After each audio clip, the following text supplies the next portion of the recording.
and a tip behind him. That's going to be a spin from Goodell. Maybe no, he catches it. How in the world did he catch that? I have no idea, and I'm not sure Ryan Goodell did either, but he comes back onto the track. A little bit of a check up there around him. That was incredible.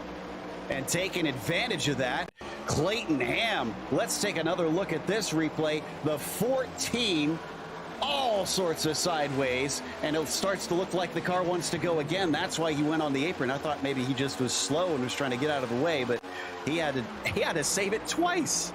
We are indeed Brunschweiler to the inside of the pair of them.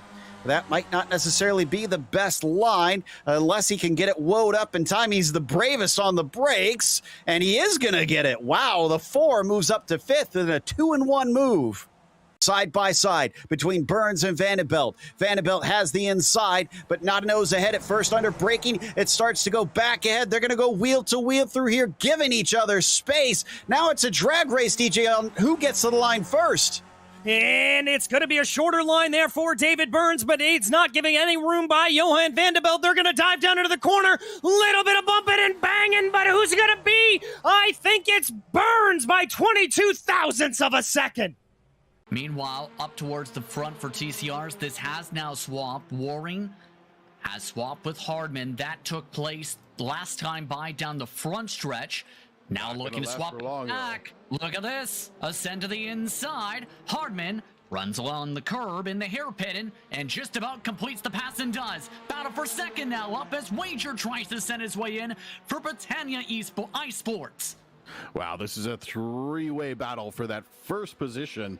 All these guys are fighting for the lead. This is 3 wide. Really nice 3 wide going into Cunningham around to Collier. I can't tell who's going to make it out of this in front of this whole pack, but it looks like it's going to still be Hardman. Andrew Hardman doing a beautiful job to hold on to the lead there. He's been slowly working his way up through the field. I wouldn't have expected it there. Brown maybe thinking about a 2-for-1.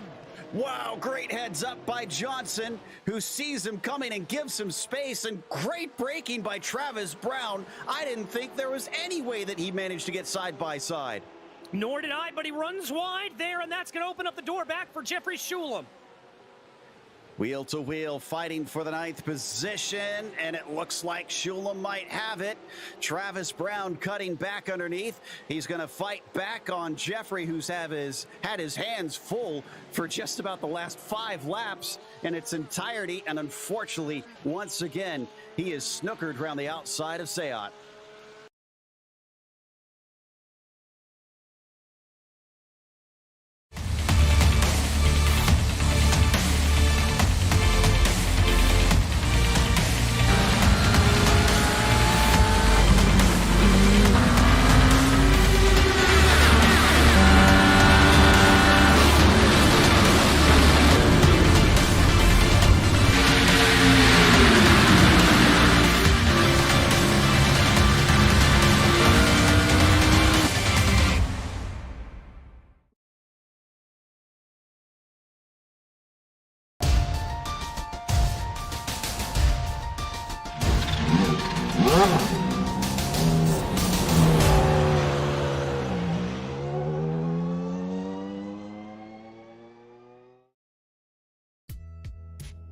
T took victory, but his participation this season, if I could get the words out, remains a question mark by his own admission. This potentially places Partanen best after the first round from his second place in Wisconsin. Other Finns have looked fast at times, though, so he'll have to watch over his shoulder. Let's see if any will challenge him today as we get ready to watch round 2 of the Lotus 79 Sunday Grand Prix Series, and you'll see it all live here on the Global SimRacing Channel. Hi, I'm Joe Peak, and with me in the booth is DJ Clark. Behind the scenes is our director, Zach Johnson, and he's using cameras provided by Dougie Beard. Hockenheim looks quite a bit different than it did during this car's era. Let's head to our track guide to see how it appears today.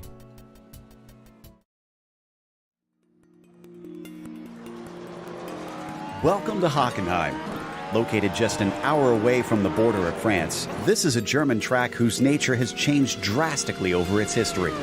Once an eye-watering blast through long straights in the forest, it has since been truncated to its current format. With 6 different layouts ranging between 2.5 and 4.5 kilometers containing 13 to 16 turns, Depending on which you choose, it's got something for just about every level of racing. This means it would fit everything from club cars up to Formula One. And that's perhaps what it's most well known for. One of the regular hosts for the German Grand Prix, it has been the scene of multiple dramatic moments, some triumphant, some tragic. Its redesign in the early 2000s gave it a few well-placed overtaking spots. The Parabolica entrance can create a good sneak attack, but even if you don't get it done there, the huge run towards the tight and slow Spitz curve is the place most well known for overtakes. If neither of those work, on rare occasions, Mercedes Corner can see drivers manage to pass one another. While the straights certainly aren't as long as the old version, it still requires a good deal of top speed to be competitive. But driver beware. Throttle control can often make or break your lap on the latter half of the circuit. All in all, German race fans can be assured to find great action no matter your tastes in racing at this fantastic venue.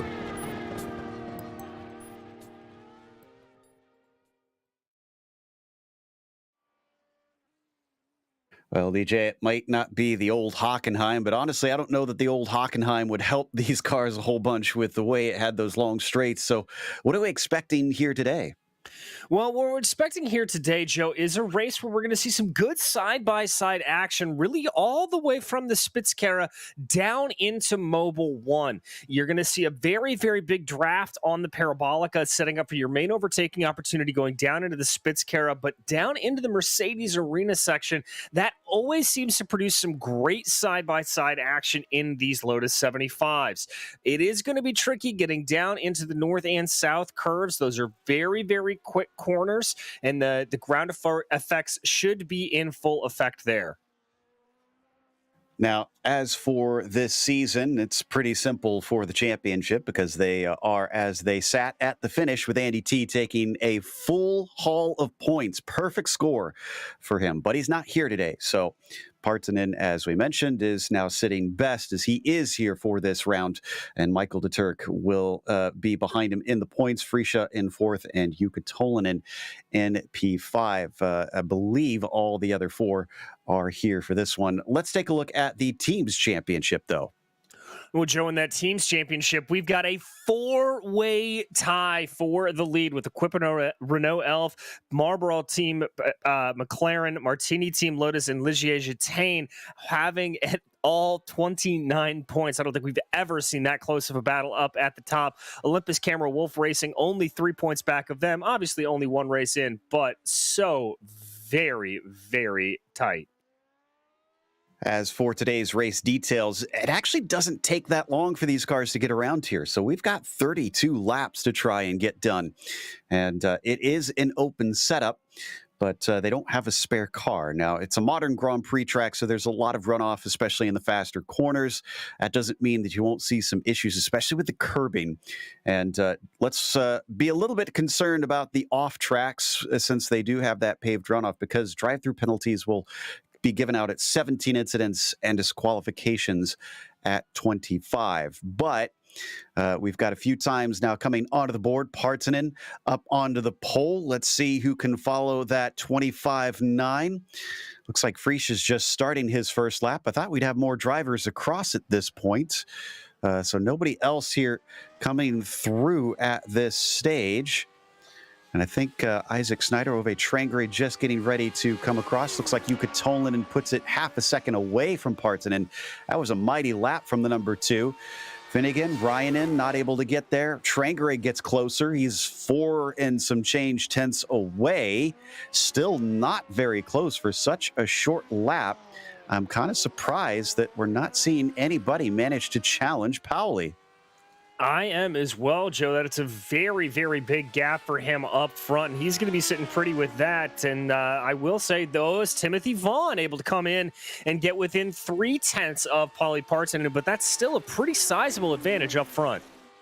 Michael de Turk is crossing the line. Nope, that's just his first flyer now that he's starting. So he's got to come around one more time. I guess since it is so short, most drivers taking their sweet time to get out there, hoping for a little bit better conditions since it is close to sunset. So the sun's going to continue to go down and cool off the track as it gets closer to the horizon. Gernot Frische, not usually known for his qualifying in the past couple seasons. Let's see if he's corrected that. 26.8. That's not going to be all that close. That'll put him in a 6, so at least halfway up the field. And Paulie Partonen setting an even faster lap, separating himself out by just over 0.3 of a second now from Timothy Vaughn. We've just got a few more drivers here to try to cross over. Timothy Reed able to get a good time on the board there to come home into third. Yeah, Reed really was under the gun as, Jukka Tolinen with a 26 flat. Still nobody has managed to break that 26 mark besides Partonen. So Tolinen is our closest, just over 0.1 of a second. We're still waiting for Schleret and De Turk to come across the line. Theo Schleret did not manage to set a time on his first lap. He'll get one last chance to do it. He looked pretty quick in previous. And Theo must have had an off as he parks it. So he's going to be starting from the back of the field unless Michael De Turk fails to get a time on the board. And here is the New Yorker as he crosses. Is this going to count? 26.501. That gets him up there, but it is only 7th. That is not as quick as we've seen in the past from Michael.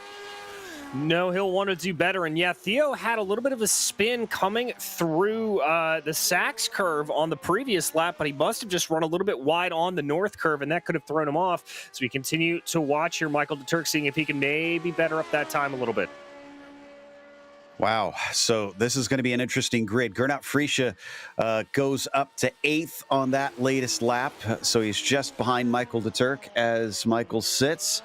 The Spitz curve, very slow, really doesn't suit this car well. Doesn't like those sharp hairpins where it needs the mechanical grip. And as he flies into Mercedes, this is where maybe he could use it a little bit, somewhat faster corners, especially here through the right-hander. Leading back onto the main course, has to stay off of those curbs to the outside, gives him a pretty wide berth. We also heard that Mobile 1 going to be a bit tricky for these cars, but it looks like he handles it fine. Yeah, able to get it relatively well. Oh, you can see that car starting to dance through the Sachs curve there, as that is very, very on the limit for the New York driver. That's not going to help his lap time either. I'm looking at it. It does look like he's improving still, but it's not by much. 26.5 will become a 26.3, and that puts him into 5th. Still not great for Michael. We've seen a little bit better in the past, but as Theo Schleret is just going to come around, I guess, for some practice, because this one will not count for him. And that takes us to the somewhat small grid today for round 2. Paulie Partonen is on the pole with Jukka Tolinen starting in 2nd. It'll be Timothy Vaughn in P3, followed by Paul Williams in the 4th position. After that, Michael De Turk will start from 5th. And Ove Trangrade in P6. Next row has Timothy Reed to the inside and Gernot Frische to the outside. Nathan Finnegan starts in 9th and Pablo Suarez in 10th. Starting up in 11th, it'll be Yanni Ryan, and followed by Isaac Snyder with David Azevedo and Armando Edwards behind them. Barry West will line up 15th and Keith Herner 16th, with Theo Schleret unable to set a time here today. Before we take the green, a reminder of our sponsor here for the channel, the Majors Garage, home of free Baseline Plus setups. Get help from any of the garage coaches 24/7. Sign up now for awesome, affordable monthly subscriptions, telemetry, coaching, and more by simply clicking on our link in the description below. Also, if you use our special discount code MajorsGSRC, you'll get 10% off. As we mentioned, it's getting cooler out there. It's only 75 Fahrenheit on the track, and it's past 6 p.m. virtual standard time here, set in April. April Fool's Day, it looks like, actually out here. So hopefully that doesn't fool a few of the drivers around this track, especially into that first corner, which often sees issues as drivers try to cycle through a very swift right-hander. Timothy Vaughn is lined up, but our front row has not plopped their cars on the grid. We're waiting on Tolinen and Partonen, both Finns. Kind of surprised we're seeing them here today, as the Finnish ESM qualifiers is happening right now. And we've got everyone out, so the engines start to rev as the lights come up and the green flag is out. Partonen is off the line. Great. Oh, it's a horrible start for Vaughn and a great start for De Turk. He flies up to 3rd before we even reach the first corner. As they try to file into the first turn, it looks like we have no incidents. Everybody nice and clean behind them. Looks like a little bit of side-by-side there in the back with Vaughn. Oh, it's a big hornet's nest. Ove Trangre leading the way in there. The 9 of Yanni Ryan and trying to get through. And they're still side-by-side there, it looks like, between Timothy Vaughn and Timothy Reed. Vaughn with his horrible start. Looks like he might be slotted down to 6 here. That'll be a 3-position loss unless he can hold off Reed. And also Finnegan trying to make it 3 wide down into the Spitzkura. This might not end well unless they're very heads up here. Oh, behind them, there's a big hit as Ove Trangre gets rammed from behind. And I think that was from Ryanen. I think it was as well, but that was really the only damage there we've seen on this opening lap. Good heads up to all the drivers for being able to keep their noses clean as Paulie Partonen starts to try to streak away here a little bit, but Jukka Tolonen keeping him honest. There in the background, you can see Reed in the blue car did manage to get by Vaughn, but Finnegan did not. So Finnegan in 7th, Vaughn 6th, Reed in your top 5 down through the stadium section. And it looks like Partonen is going to lead us to the first lap being over. Tolonen chasing him by about half a second. And we said that that qualifying did not look representative for Michael de Turk. Well, I think he's proven it here at the start of this race. Not only has he climbed up the 30s, not really losing too much to the top 2 yet, as there's a big bobble from Jukka. Oh, and you've got to be very, very careful about this, Joe. We talked about some of the curbing around here. You've got to be very aggressive on the curbs to get a good lap time, but you can't step over and be too aggressive, as that will actually affect the vacuum seal under the car that really activates the ground effects in these Lotus 79s. Yeah, I'm anticipating we're going to get some big spins as drivers find their traction broken loose unexpectedly at times throughout the race. Side-by-side battle here with Schleret sliding it past Finnegan. Finnegan tries to cut back underneath. The battle carries on towards Mercedes. And Schleret up 10 positions already as he's able to slide that car ahead of Finnegan. A lightning start here for the number 11. Yeah, and he's still got more in front of him. Checking to see the first lap time compared to the others. It was still quite a bit slower because he had to try and fight his way through. So we'll have to wait till the end of this one to see what he's got really underneath him, since we didn't get to check the qualifying time at all. And down into the Sachs curve, he's now chasing on Timothy Vaughn there. So Timothy, who's on a bit of a reverse trajectory, is going to probably have a hard time based on what we're seeing. Coming to the line, the number 10 crosses, and this is going to be a 1:27.93. Compare that to our leader, a 1:27.8. So yes, he is running fantastic pace out there. Yeah, he really and truly is, but it was on that last lap. You saw it, Timothy Reed, who set the fastest lap of the race thus far. So some good speed underneath that number 4 in the middle of the pack. There's Reed in that number 4 machine through Parabolica. Top of the field is kind of spreading apart here, though. It looks like Partonen, Tolonen, de Turk, Williams, Reed are all just kind of a little too far away from one another, because that slipstream should help down the Parabolica, DJ, but I don't know many other places where it will throughout the field, or throughout the lap. No, it really won't. That's the main area that you're going to get the big whiff of that slipstream. Going down into the Mercedes arena there, it's all about mechanical grip and guts and trying to hold it out around the outside. You're not really going to get a big draft anywhere else around the circuit. Well, since these guys have spread apart, let's head back to Isaac Snyder in 9th, because, wow, there is a train forming. He's got Ryanen, Edwards, Freesia, Suarez, West, and Trangrade all the way down to 15th on his heels. Yeah, Isaac just trying to hold this off to the best of his ability right here. The biggest problem he's got right now is Yanni Ryanen, with Ryanen trying to close in behind here a little bit. Looking pretty good through the south curve there as they come around as Partonen snatches back the fastest lap of the race. We anticipate that's going to keep coming down as the cars burn off fuel. They do get faster in these old Lotus 79s. And it looks like maybe Snyder and Ryanen are starting to drop Edwards and co a little bit. So maybe he is not the one slowing everybody up here. Just look behind them, though, because looks like Edwards might be overtaken by Freesia. as he started in 8th. Apparently had a very bad start to the race. He's down in 12th, trying to make up for that by overtaking at least one down through the Parabolica. Side by side, they even out. Not much of a straight line speed advantage for Freesia through that long left-hander and breaking down in the Spitzkura. Edwards is going to get a better launch. Oh, as they spin the tires up and almost bang wheels.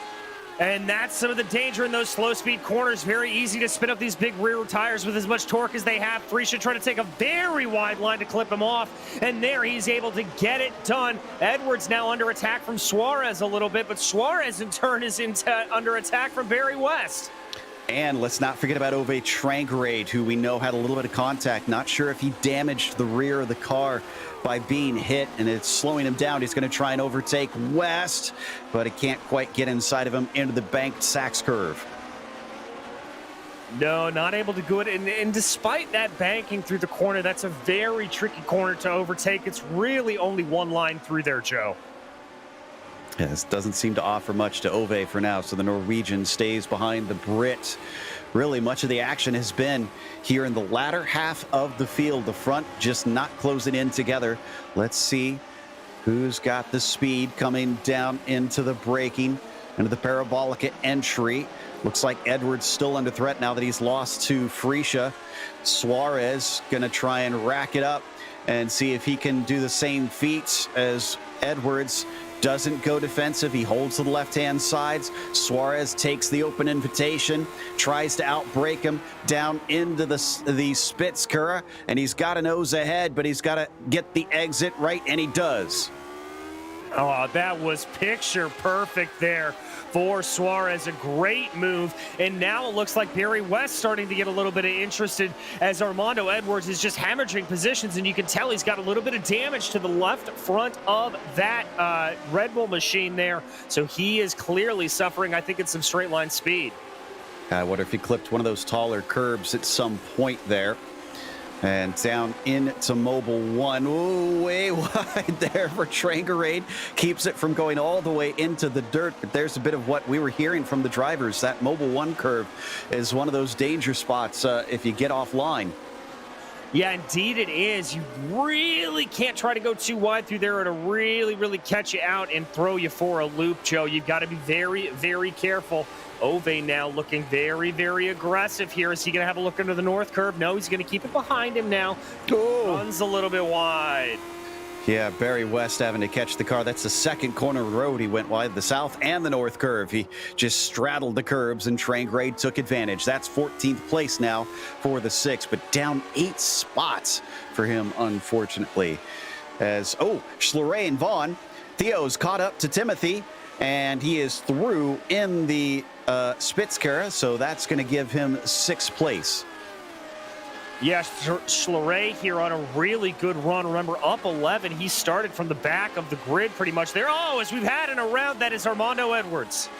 That's in the Spitzkura, and I see Azevedo going through it. I think that's just David picking up the spot as he worked his way around. So that was, I believe, a single car incident. I think Armando just spun himself.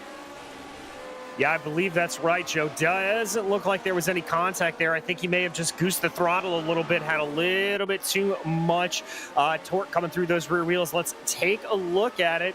That's Armando there in the middle of the screen, just brings it in. Oh, he didn't put throttle down too early. It was just too much speed through the middle of the corner. Had another off Finnegan. I think, oh, no, this is the 7. So what happened to Williams here?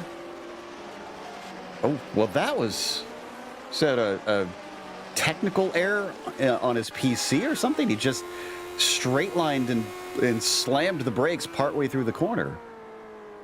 He started to let it scamper a little bit. Yeah, look how violent that was. That's definitely a technical error.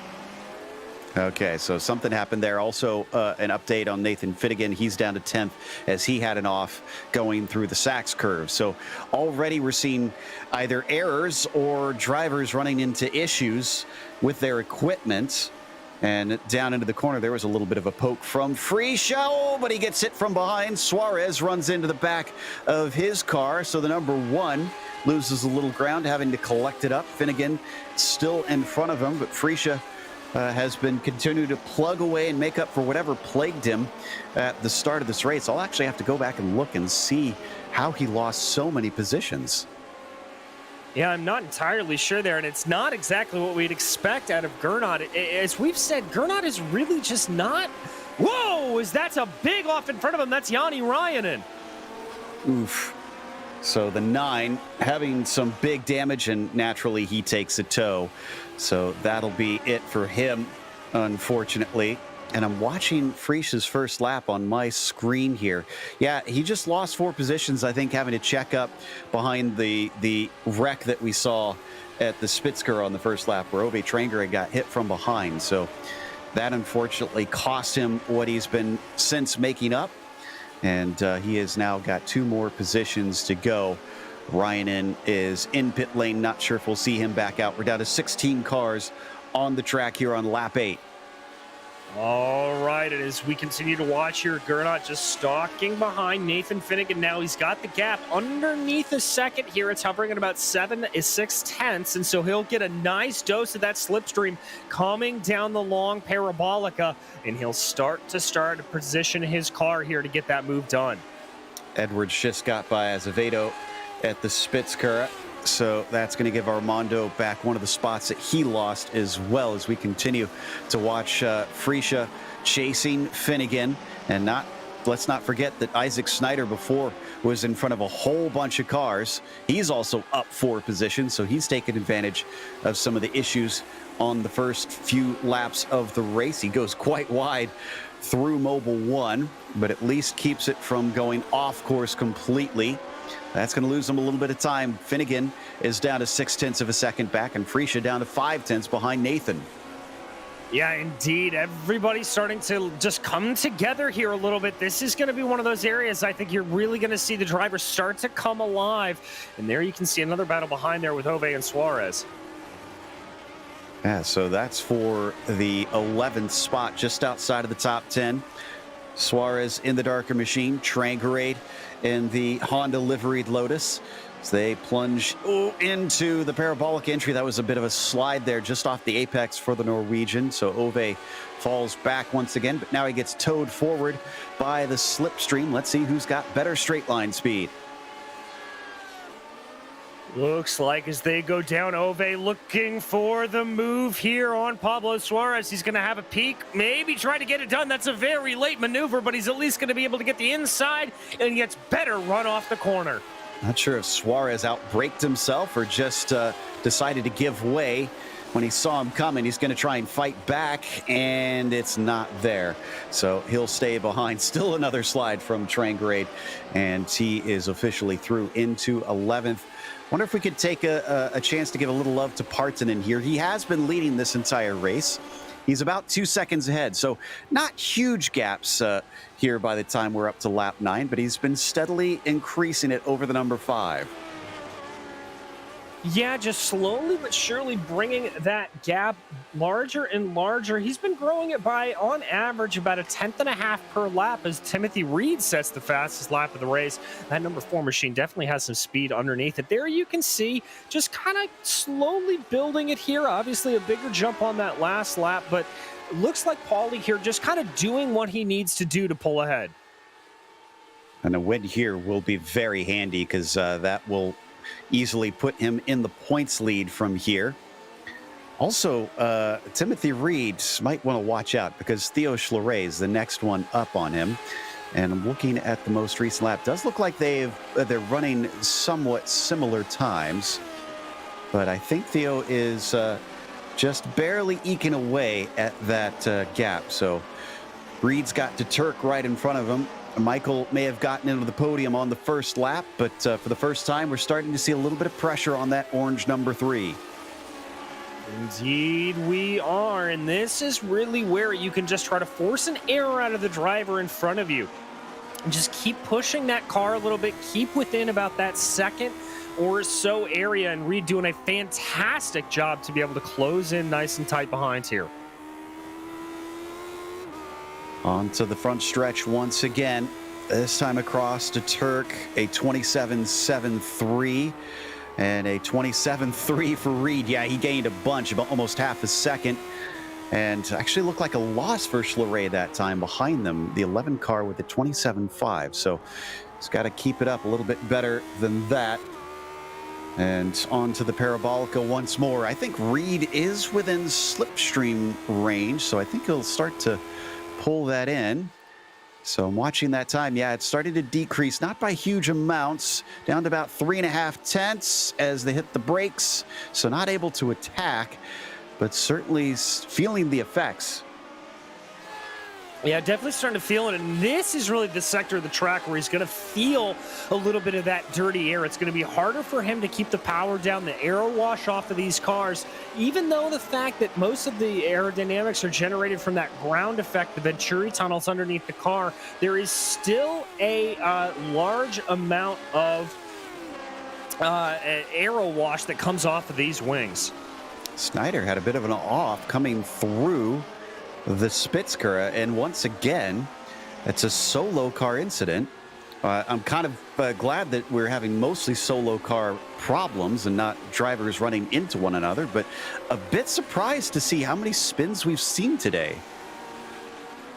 Yeah, I am too, Joe. It's not exactly a track that is notorious for being super, super difficult, even in these tricky Lotus 79s. The curbing can throw a few things out of whack, obviously, but a little bit interesting to see this many drivers struggling. Indeed. And this now takes us back to the battle for third once again to Turk, leading Reed, and it was a little bit closer this time. It's under 4 tenths of a second. So Reed should feel an even more powerful pull on him down into the Spitzkura. And it's down to a 1/4 of a second by the time they get on the brakes. I think next time, if he's that 1/4 of a second back, he is going to find himself able to attack into that hairpin. Yeah, as do I. This is just that slow and patient tug, kind of get himself up and closer there, doing a great job to get himself into position. He doesn't really want to attack here into the final sector of the lap. You don't really need to at this point unless you've got a wide open door. And I'm sure Reed wants to try and get onto the podium, considering he's up 3 spots. Let's see, last lap between Reed and Schleret. Oh, Schleret was 3 tenths quicker, so he is gaining. So as they come out of the south curve, let's see what it is this time. Reed being helped along by De Turk. This lap, a 27.4. Schleret, 27.4. He matched him. All right, so definitely starting to pick up the pace there. And speaking of picking up the pace, Paulie Partonen setting the fastest lap of the race last time out. A great job there with a 1:27.1. These cars will get faster as the time goes along. Along through the Parabolica, about 1.2 seconds back for Theo Schleret. Timothy Reed this time not able to actually get on him, and under braking starts to lose time. Almost looks like he's to the point where he has to adjust his braking so he doesn't run into the back of him, but can't quite attack. And into Mercedes. Ooh, maybe that's where he needs to go, because there he looked mighty close. Yeah, looked mighty close. Looked a little bit braver on the brakes there as well, so that could be the area that he wants to get himself into. These two, the biggest thing they don't want to do, though, is have a multi-lap, multi-corner squabble. They need to let this battle happen quickly. They don't want to let themselves be held up, because Theo Schleret is officially now within a second of these two. Ooh, this is getting tense. What a run it's been for the 11. We're not even halfway through this race, and he is getting close to getting onto the podium. You have to wonder what could have been possible if he hadn't have messed up his qualifying. It's like a 27.2 that time for Schleret. Reed at 27.4. Another 2 tenths knocked off, and it's only going to get smaller and smaller. Breaking into the Einfahrt Parabolica. Let's see. Didn't look like the best of exits, though, for the double liveried number 11. And Reed definitely much farther back than he was before on De Turk. Yeah, looks like he lost a little bit of time there. The gap's up to about 5 tenths of a second. Schleret holding it about a second or so. They're going to concertina down, and that gap's going to come down a little bit. He's going to hope he's going to get that a better launch off of the corner here. Doesn't quite get it, although Reed again closes up coming into Mercedes. Out of Mercedes, the Turk gets some good traction. Got to give credit to Michael here. He's gotten himself into this position, and he's not made enough of a mistake at this point to allow Reed to try and get on him. And Reed there over the curbs on the exit of Mobile 1. Having a little bit of a slip up, so he's going to fall back once again. It's up to 0.6 of a second, and this will only serve to help Schleray. Yeah, he's now been able to get that gap steadily down under a second here. It's hovering at about 0.9 right now, so he's definitely going to be getting whiffs of the draft here coming down the long parabolica. Here they come. So one is coming apart, one is coming together. This will be fascinating here into the parabolica. Reed trying to get the power down, and he's too eager now. He's starting to succumb to the pressure instead of catching Michael de Turk, as we've now seen two pretty decent mistakes from that blue number 4. But Theo did not catch up as much as I expected. Last lap, looking at the difference, yeah, another 0.2 taken off last time by Theo. But looks like he didn't have the greatest of exits out of the parabolica entry himself. As they come out of the Spitzkura, Reed regains some of it under braking. Yeah, he does. So we have to close that down a little bit there. Again, he just looks so strong through Mercedes. He needs to have a really good run through Parabolica and through the Spitzkara to just be able to maximize on it, it looks like. Into Mobile 1, and despite what he had lost last lap, Timothy Reed is right back on it. So clearly some pace underneath the number 4 here today. He's been able to lose ground and get right back into things relatively quickly. But almost wonder if the wake maybe is preventing him from getting as close as he needs to be. It very well may be, Joe. I mean, these corners here are about medium speed. I would really only call a couple of them around this track a truly slow speed corner. And when you're dealing with that low speed, yeah, you can see him running a little bit wide right there. That to me tells me he's suffering a little bit from the aero wash. He just frankly needs to try to get the best blast he can out of the Parabolica entry and really try to maximize, but he runs a little bit wide there, not able to fully get it down. He does have it under 0.4 though. Yeah, but that last lap at 27.2 sounds quick. Schleray was a 27 flat. This has been unbelievable here, and now it looks like Theo is there. We've got 3 in a line. There is only 0.4 of a second from de Turk to Reed, and from Reed to Schleray. And this is where the pressure cooker comes alive. We're going to have to see who's going to be able to make the first move. They Constantina under braking there. Oh, Schleray running a little bit wide. That'll cost him a couple of tenths. So coming off of the first little infield section. Oh, I think Isaac Snyder just got passed by Suarez as well. There we see him on screen, and then come back now to our battle for third. Schleray's lap last time was the quickest, but it looks like he had an off track somewhere, as that cost him getting the fastest lap. Instead, I think that belongs to Tolinen with a 27.074. Let's see this time across the line.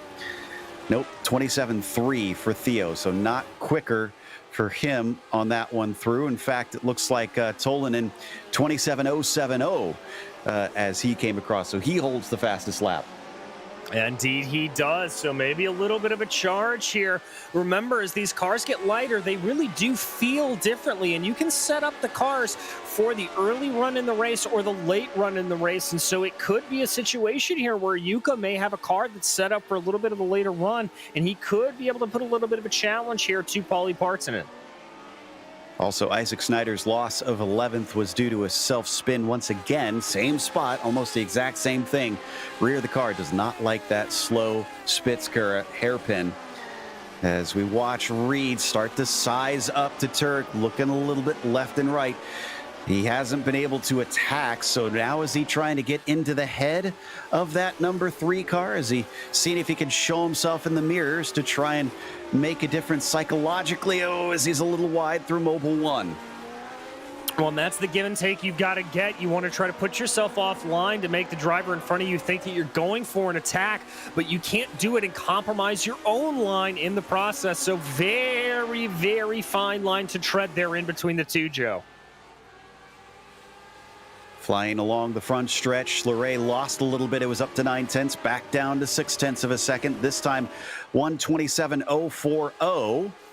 And that is going to give him the fastest lap. As there you see a purple for the number 11. Ooh, this is much closer for Reed. Under 0.4 of a second coming off of the Parabolica entry. We haven't seen that been able to give him the overlap down into the braking, but it is going to get him quite close. It's going to get him close indeed. Here he comes, trying to close in behind. He's got it under 0.3 as they break down into the corner. Remember, he's looked strong in a Mercedes-Benz this entire race.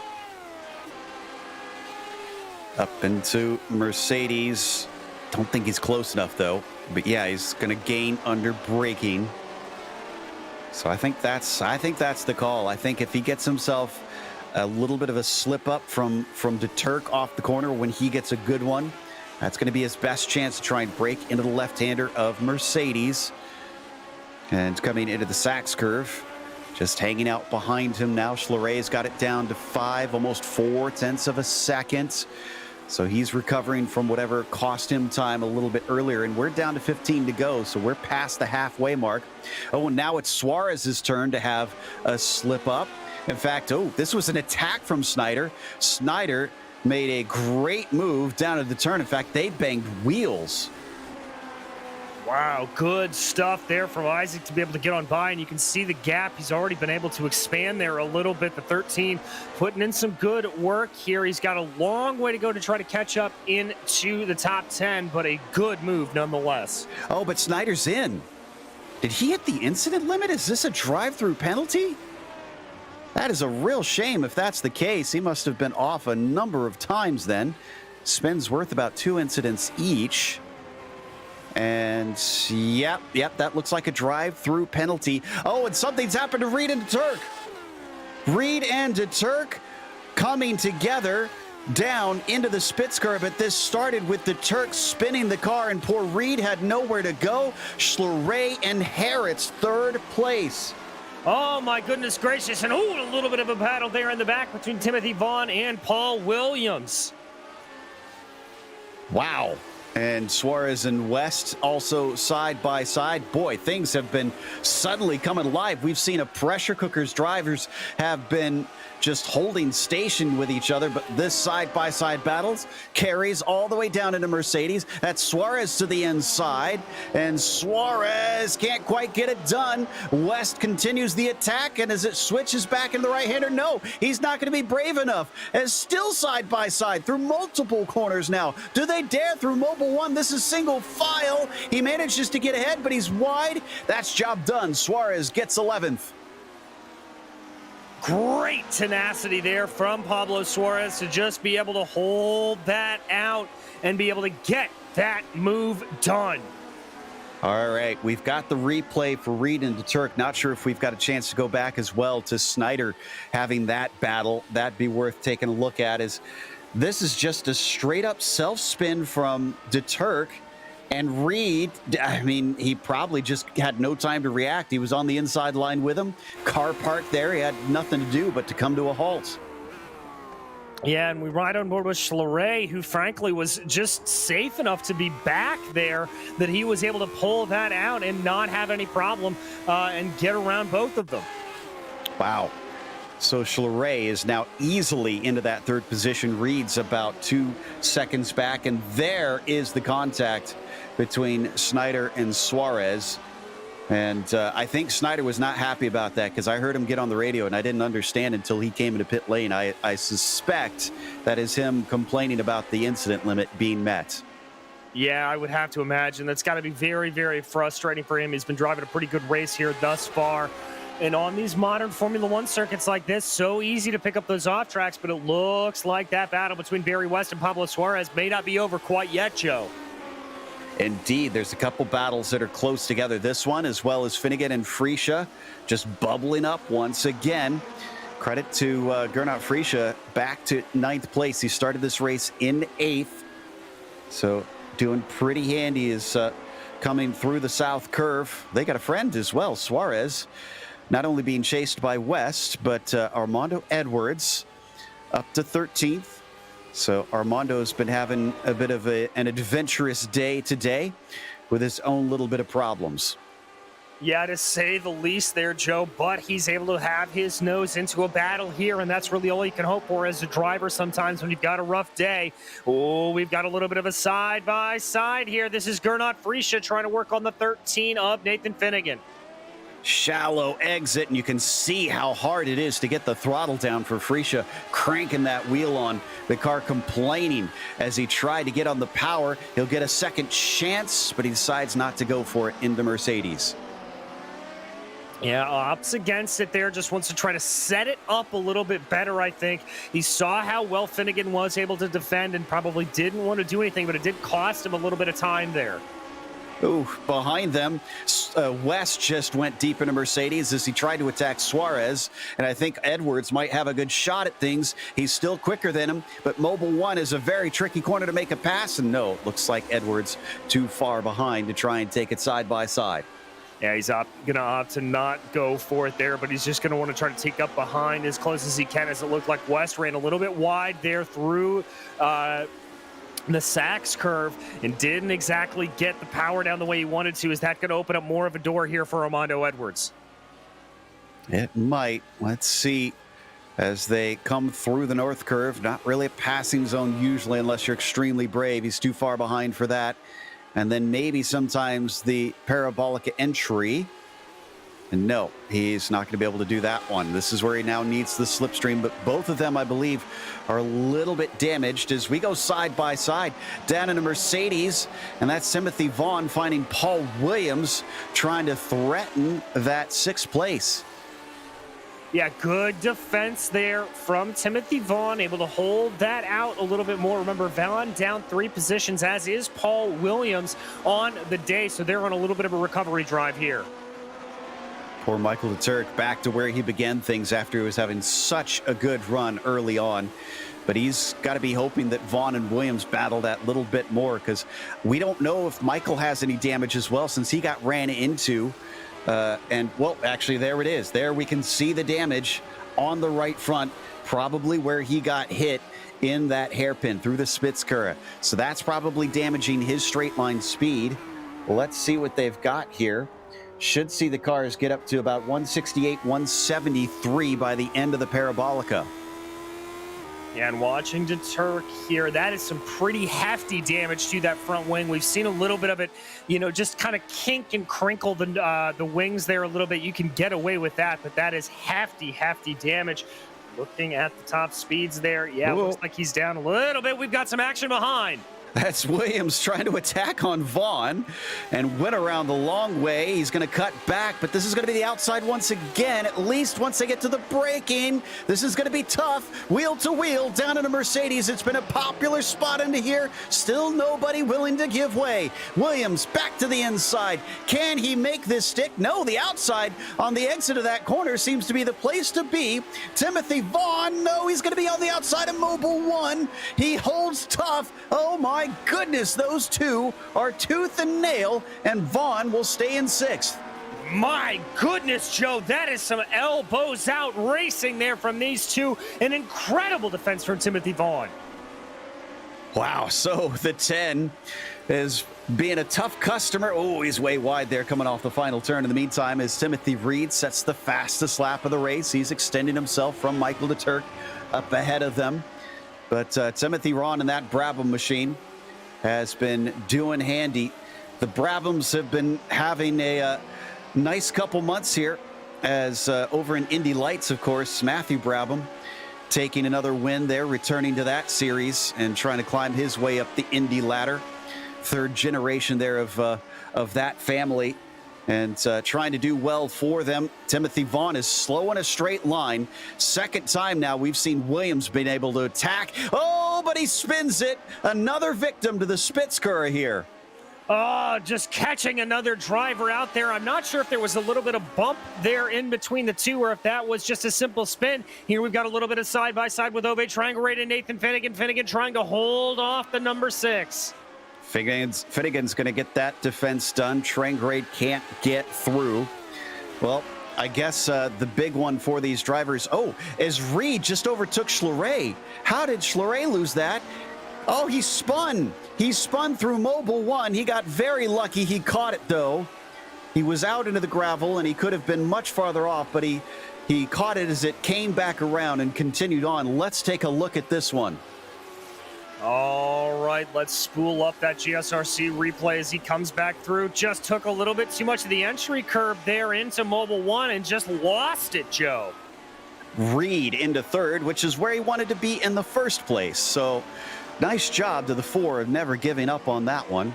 I was about to say, though, the drivers, I think, need to take note for next season. They come here, DJ, that get mechanical grip in the car. There has been so many incidents in that Spitzker. It's kind of unbelievable. Yeah, it's really surprising, and I think it's just a lot of drivers opting to go for a trimmed-out setup here, trying to go for as little downforce, as little mechanical grip as possible to maximize speed on the long Parabolica, and it's just coming back to bite them, Joe. It really is. That's about half a dozen, if not more, spins on their own that we've seen drivers make in that tight little corner. And looks like Finnegan and Trangrade are not done with their tussle. They haven't dropped away from Gernot Friesche like Gernot might hope, who's also back to where he began this race. So Gernot Friesche only able to just stabilize here after he had to fight his way forward from a poor first lap. Coming up into the stadium section once again, he's got to hope that Finnegan and Trangrade will continue to battle behind him. Yeah, that's really what he wants to have happen, is that'll just kind of allow him to pull away here a little bit, but doesn't look like that battle is going to erupt here quite at this moment as they cross over the line with 7 to go. He's just going to have to hold station and try to hold off defensively as much as possible. Yeah, time is running out now, and really there's been no battle up at the front. If you're wondering what's happening up there, Partanen 3.5 seconds ahead of Tolinen. 2 Reeds dominating here today, but they're not going to sweep the podium. Timothy Reed has managed to get his way into that third despite having to come to a halt on the track to avoid Michael de Turk a little bit earlier. Coming down through the Parabolica, Trangrade's not nearly close enough this time. No, not nearly close enough, and even a big bonsai move not going to help him there. He's going to stay in line behind Finnegan. He is able to close up a little bit. Could we maybe see something down here into Mercedes? He's close. He loses a little bit of time, though, on the corner exit. Nothing doing for the time being. Suarez and Edwards are side by side coming down to the Spitzker. Long way around. Suarez likes the traction, as do a lot of drivers coming off of there, just opening up the wheel. Edwards fights back, gets into the slipstream. Defensive move there for Suarez, coming down to the braking into Mercedes just behind them. That's Barry West also for position, but sliding into position. It looks like Suarez will retain 11th. Edwards will have to do more later. He'll have to try it again. Again, not really able to get anything done down at Mobile 1 or the Sachs curve here. They all work their way through that high cambered corner as they just try to fly their way around here. Edwards trying to line up that pass in these final 6 laps. Once again, after it seemed like everybody was just stuck earlier on, now suddenly it's all happening here in the latter part of the race. Not only is this close, but Trangrade's managed to catch up to Finnegan. And in fact, we might want to go to the 13 because he's going to have to play defense down into the Spitzkara. Trangrade goes for the inside, but can he get the traction down coming off the corner? That seems to be the hard part here. Oh, look at it squirm, but he gets it done. Trangrade into 9th. And that was really, really great there from Ove. What he really did on that corner, Joe, is he allowed the car to run wide and prevent that any overtake going in on the out of it. Here comes Edwards down into the same corner. And great heads up by Edwards. He gives a little bit of space on West, who wanted to try and attack him. West weaving to show him in the mirrors, comes back around, carries the speed down into Mercedes and gets the inside away from him. He's given space. Oh, they're going to tangle. They're going to tangle hard and come to a halt as West has to wait for him. And now he is by. Edwards has been having a miserable day today on this German track, and he is going to fall to 14th because of that. Oh, you really hate to see that pop off like that for both of those drivers. A very, very unfortunate circumstance. However, no black flag for either of them. Looks like they've stayed under the incident limit. The only driver we've witnessed have that is Snyder, who actually snuck by both of them. So he's happy to easily gain those two, and he's into 12th. We're down to 5 laps to go. And that means those two battles separating, that we've really got none close left unless Finnegan can make something happen here, or if Trangrade is quicker than Freesia. Well, he's got the gap under a second, so he will be getting a whiff of that draft off of Ove in front of him. So it's certainly a possibility here, Joe. Not sure what's been keeping Freesia slow here today. Tends to be quicker in the races, be able to make up for problems in his qualifying by just picking them off bit by bit, getting podiums. Haven't seen him take a win for some time, but he's had enough. He can share the love on that one. His stats on that, I think, was 170 some. I need to double check and see what he's at now. Yeah, and again, you know, we always kind of talk about this with Gernot, but it really looks like the new tire model that was implemented on these Lotus 79s a couple of months ago here at this point, almost about a year ago, frankly, it just doesn't suit his driving style. He's not as able to lean on them as much. The tires degrade a little bit more. They're a little bit softer. They've got a little bit more give into them, and they just don't seem to suit the way he likes to drive them, and he's kind of had to adapt his driving style to it, and he doesn't just quite seem as fast as he used to be. Yeah, well, the official stat is 162 wins for Gernot Freesia. That's all time here in the Sunday Grand Prix series. Pauli Partanen has 9, so he's going to crack 10 wins here, but he's still going to be 5 off of Andy T, who has hit 15 so far. His last round at Road America. But again, those are stats for just this time slot, mind you. Here in the Lotus 79s. That's not counting all the other wins in Lotus 79 in general that Gernot Freesia has taken. That I have no idea how many he has. I'm sure somebody's got the stats on that, but I'm sure it is an impressive number that he has collected over time. But Pauli Partanen could be looking for a potential first championship this season, the way things are looking right now. His main rival, Andy T, is not expected to have an entire campaign this season in the Sunday Grand Prix Series. Just going to show up when time permits, and he has the energy to do so. And so with Pauli being one of his rivals last time out, and now coming away with a second and potentially a win, he's going to be sitting pretty.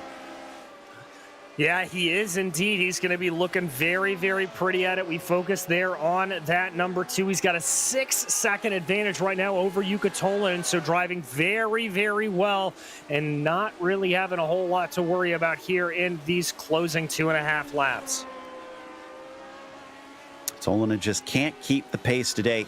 In fact, I'm kind of impressed with Timothy Reed as well, because Reed up 4 positions, so clearly he's quick today.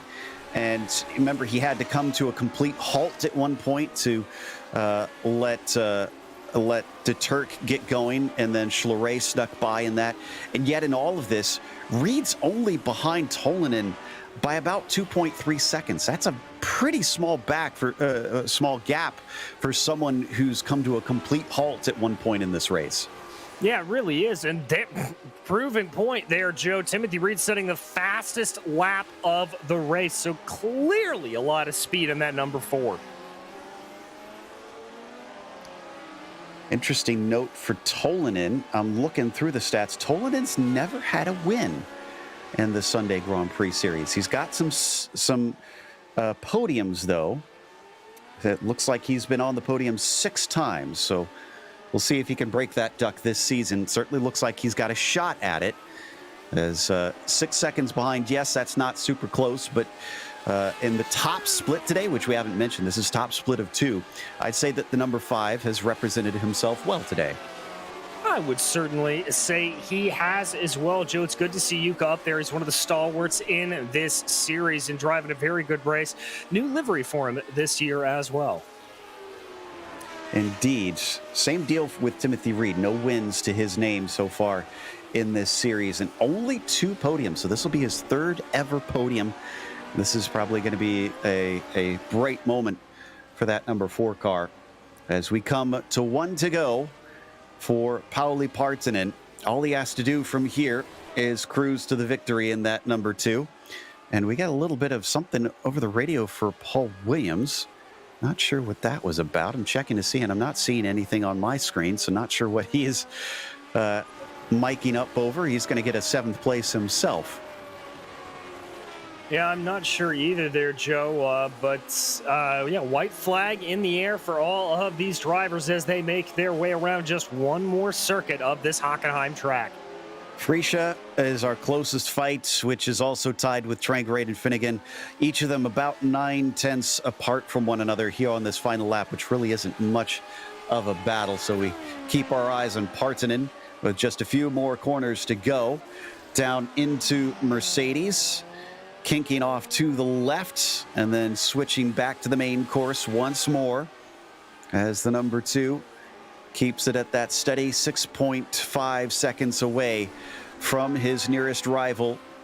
Partanen about to take his 10th win ever in the Sunday Grand Prix Series, which is not easy to get those victories. And 9 of them previously tells you the speed that he has underneath him. Pauli Partanen out of the south curve and to the finish line, takes the win here today in round 2. A commanding drive for Pauli Partanen, absolutely electric. Following him home behind, it will be Yuka Tolanen to cross the line to come home P2, and Timothy Reed only 1.4 seconds behind him to come home P3. His 3rd ever podium in his Sunday Grand Prix career. Schleret, man, that one slipped through his fingers. He could have had that podium, and he was up 13 spots. Still a good run. De Turk had to settle for 5th where he started, as that was almost a podium. Looks like as the rest of them slowly cross the line, we're going to watch the donuts of Partanen. We're going to take a quick break. As we do so, don't leave, because we have the unofficial results as well as driver interviews coming your way. This is iRacing, the world's premier online racing game. iRacing puts you in the driver's seat to experience today's newest form of competitive motorsport, virtual racing, all from your home PC. Race virtually in endorsed series from NASCAR, IndyCar, IMSA, the World of Outlaws, Aussie Supercars and more. Take on legendary circuits like Daytona, Silverstone and the Nürburgring. Join iRacing's global online racing community and get on track today at iRacing.com.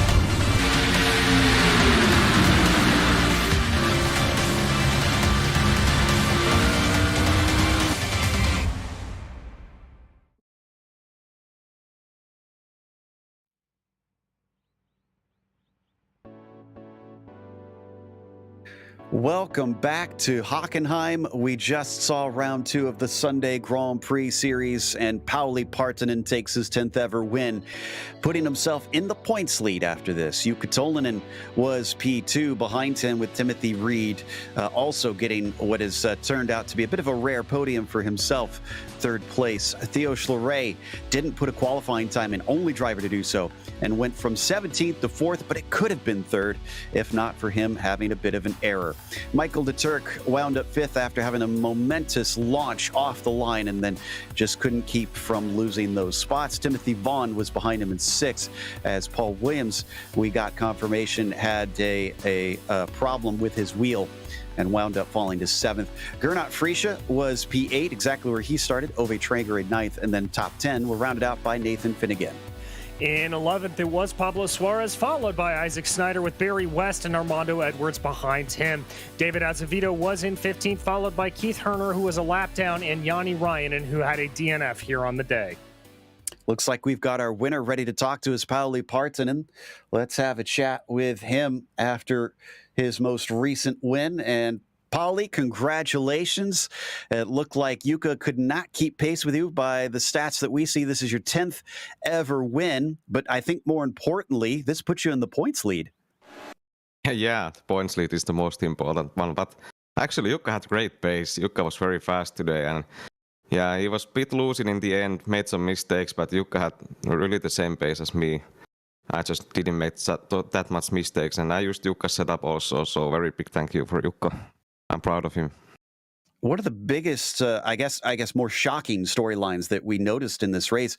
There were many cars that spun themselves through the Spitzker. We know this car is not great for mechanical grip, but were you experiencing trouble trying to find grip through that hairpin there at the end of the backstretch?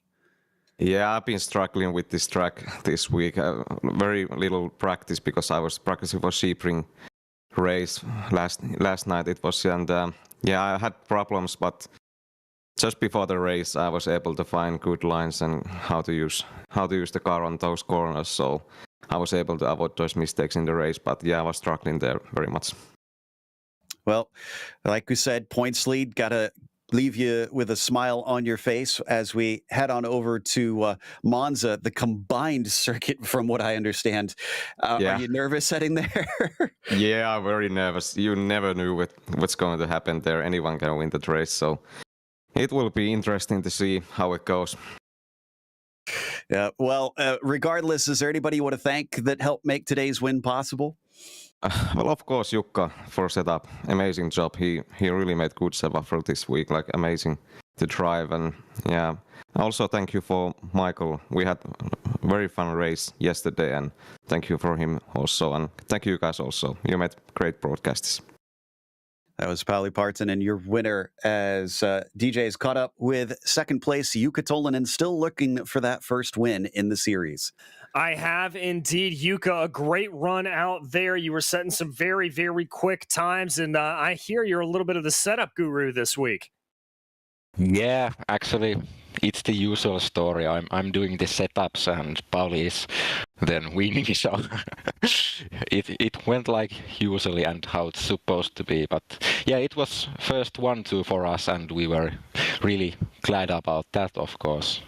But yeah, in the middle of the race, we were doing the exact same laps.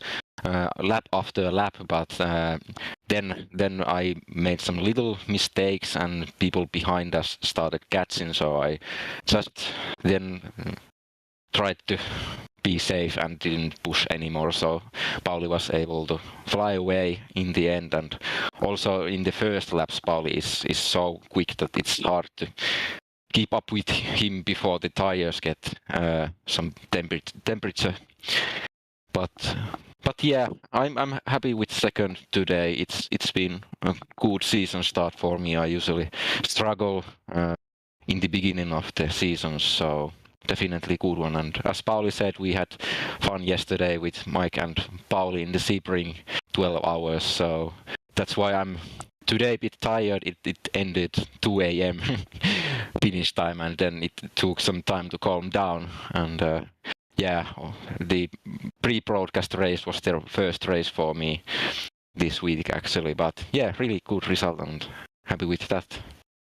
Well, Timothy Reed looks like he was closing down on you there at the end. Were you worried at all about that attack coming from behind, or was it pretty much just smooth sailing in those closing laps?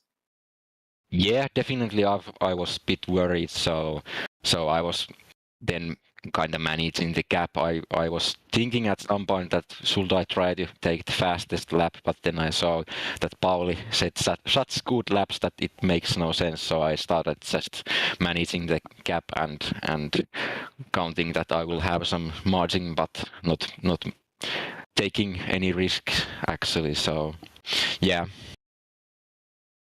Well, and then I will post the same question that Joe posed to Paulie. We head to Monza combined next week. How are you feeling about that? Excited? Scared?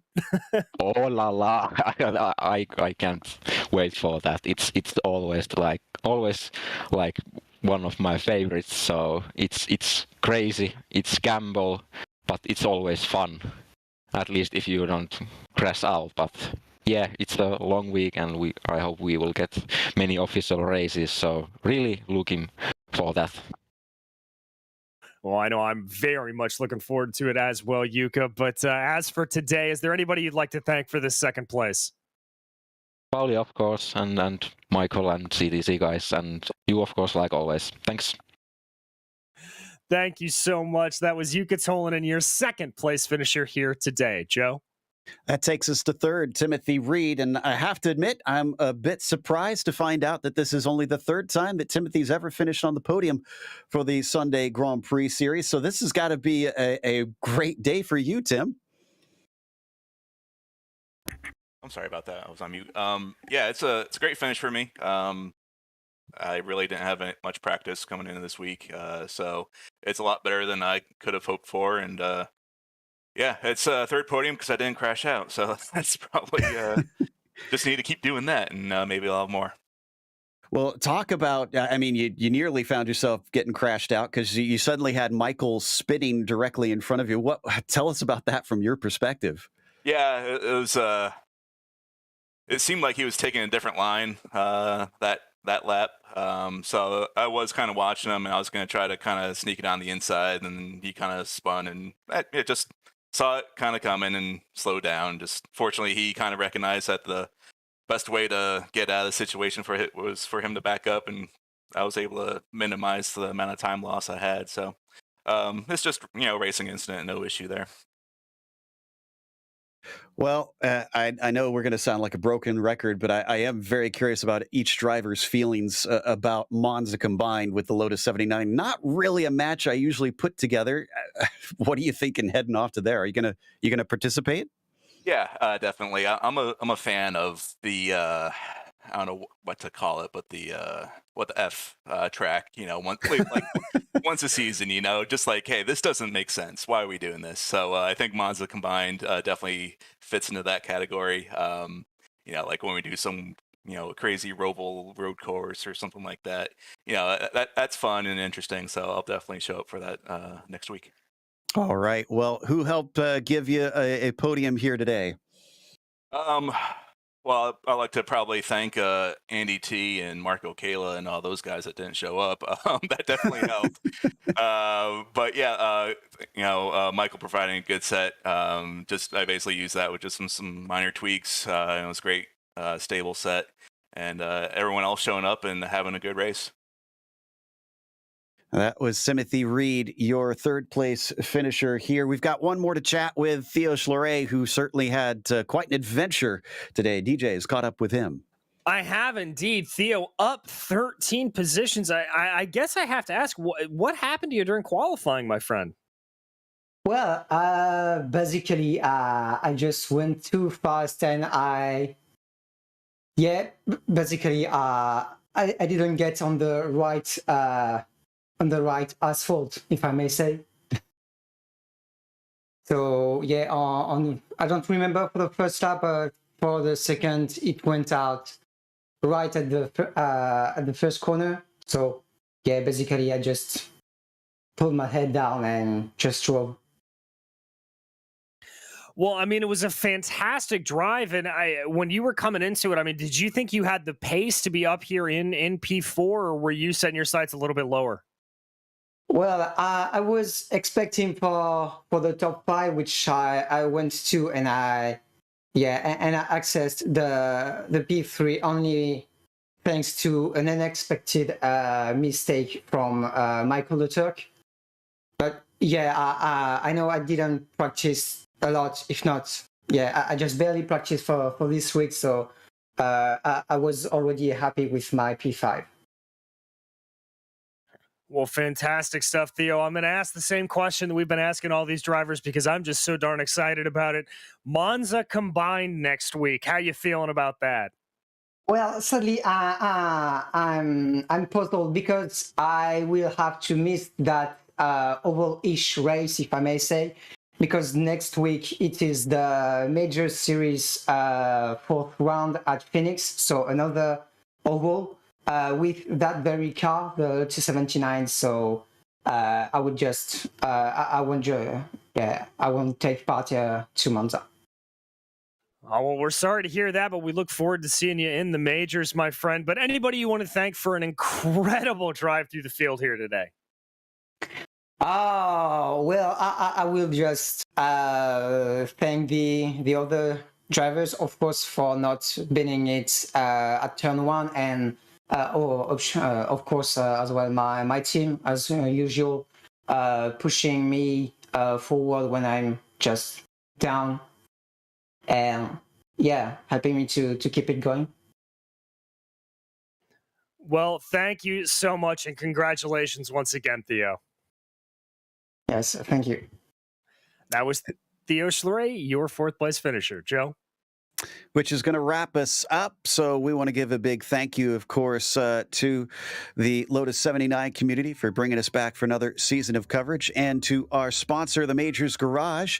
Make sure and check out the link in the description below and use our discount code MajorsGSRC to get 10% off. A thanks goes to the companies that provide the software and hardware for our broadcast listed here, and additional thanks to June Lalonde, who provides our wonderful music. Check out our Bandcamp for more great work. Thanks to the team today, DJ, Zach, and Dougie. You can find more info about GSRC at globalsimracingchannel.com or through our social media. And check out our merchandise store at gsrc.storeenvy.com. We keep a link in the description below, so it's nice and easy to get there. Don't forget to subscribe to our YouTube channel so you don't miss a moment. And as we mentioned, the next race heading off to Italy, Monza's combined circuit there for that one. That'll be Sunday, April 3rd at 12:30 p.m. Eastern. We have upcoming races for other series listed on the screen, so check those out. Mark them down on your calendar, including in a few hours, the Sunday Drivers' Cup goes to Silverstone at 5 p.m. Eastern. But until next time, race clean, race hard. We'll see you on the track.